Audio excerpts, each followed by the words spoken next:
सबसे पहले नए साल की बहुत बहुत बहुत शुभकामनाएं। Happy new year to all. 2026 आप सबके लिए, हमारे लिए बहुत बढ़िया हो और सिनेमा जगत के लिए खासकर बढ़िया होगा। सिनेमा जगत अगर भाई बढ़िया होगा तो हम तो वैसे ही बढ़िया हो जाएंगे। और अब उसको सैल्यूट संदीप रेड्डी वांगा मान गया। आज तक इंडियन सिनेमा की हिस्ट्री में ना किसी पोस्टर का इतना वेट नहीं हुआ होगा जितना आपने करवाया। 5 बजे आपने ट्वीट किया कि आज कुछ घंटों में मैं भाई स्पिरिट की फर्स्ट लुक देने वाला हूं, यानी कि प्रभास की। और भाई उसके ऊपर 3.5 मिलियन लोगों ने देख लिया और उसके बाद आपने ट्वीट किया 36 मिनट्स टू गो, वेट करो। फाइनली फाइनली फाइनली स्पिरिट की फर्स्ट लुक आ चुकी है। कंप्लीट बात करूंगा, वीडियो को पूरा देखना, एंड तक देखना। कुछ अच्छा लगता है तो लाइक करना, शेयर करना और हाइप कर देना। थोड़ी सी भाई को भाई मोटिवेशन मिल जाती है। 12 बजे वीडियो बना रहे हैं तो इतना तो हक बनता है। अब बात करते हैं कंप्लीट पोस्टर की कि पोस्टर क्या कह रहा है।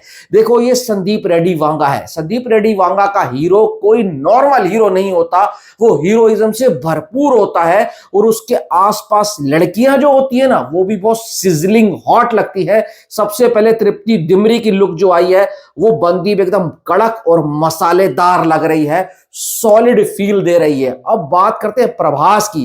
देखो, प्रभास को हमने बाहुबली में देखा है, सलार में देखा है, कल्कि में देखा है, राजा साहब आ रही है, आगे फौजी की लुक भी आ चुकी है। पर ऐसी लुक आज तक किसी ने प्रभास के लिए डिजाइन नहीं करी।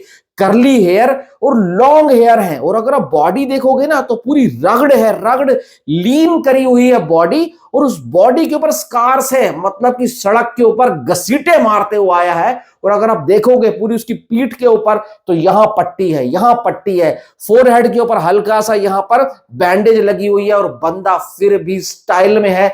सिगरेट जला रही है तृप्ति डिमरी, और भाई साहब हाथ में दारू का गिलास है। इससे एक बात साबित होती है, स्टाइल है, स्टेटमेंट है, एटीट्यूड है, एंगर है और आत्मविश्वास है। यानी कि कॉन्फिडेंट है बंदा के मार खा के तो आया हूं पर 50 को लिटा कर आया हूं। ये सीन जब पिक्चर में होगा तो बहुत मजा आएगा। नीचे व्हाइट लोअर पहन रखा है, वो भी लिनन का, देखने में मजा आ रहा है। प्रभास की फुल लुक होती तो और मजा आता। और आंखों पे जो चश्मा है वो एटीट्यूड की तरफ इशारा कर रहा है कि बंदा किसी भी हाल में हो अपने पागलपन को नहीं छोड़ना चाहिए। भाई मान गया वांगा साहब आपको। आपने जो लुक बोला था ना कि भाई जो दूंगा वो वर्थ इट होगा, और सेम वैसी ही लुक निकल कर आई है। मजा आ गया भाई, कसम से कह रहा हूं। ये गलत टाइम के ऊपर पोस्टर आया है। क्यों गलत टाइम के ऊपर आया है भाई? कहीं प्रभास की ही राजा साहब पिक्चर की हाइप को कम ना कर दे, क्योंकि राजा साहब वैसे ही थोड़ा बहुत बीच में हिचकोले खा रही है। और ऐसे वक्त के ऊपर संदीप रेड्डी वांगा की स्पिरिट की लुक को फेंकना, और वो भी इतनी सॉलिड लुक, देखकर मजा आ रहा है। और कहीं कहीं पर थोड़ी सी ये लुक ना मुझे वो रणबीर कपूर की वो वाली लुक आ रही है यार, जो एनिमल में उनका पहला वाला सीन था जब रश्मिका मंदाना से मिलने जा रहा होता है वो बाइक के ऊपर। उसके भी तो इस टाइम वहीं पर ऐसे ही बड़े बड़े बाल थे। पर वांगा है, हर डायरेक्टर का अपना एक स्टाइल होता है और वांगा का यही स्टाइल है। उनका हीरो हीरो लगता है, और हीरो भाई सही में लग रहा है। जो अपनी बाजू में भी जिसकी ताकत होती है और जिसकी लफ्जों में भी ताकत होती है। और सबसे बड़ी बात, इसमें वो पुलिस वाले बने हैं। पुलिस वाला गुंडा लग रहा है बंदा, छोड़ेगा नहीं किसी को भी। जिस गैंग को भाई पीछे पड़ जाएगा उस गैंग का पर्दाफाश करेगा और उसका सत्यानाश करेगा। मेरे हिसाब से जो हमने इतना वेट किया है वर्थ इट है, और मजा आया इस पोस्टर को देखकर। आप बताओ आपकी क्या राय है? Thanks for watching.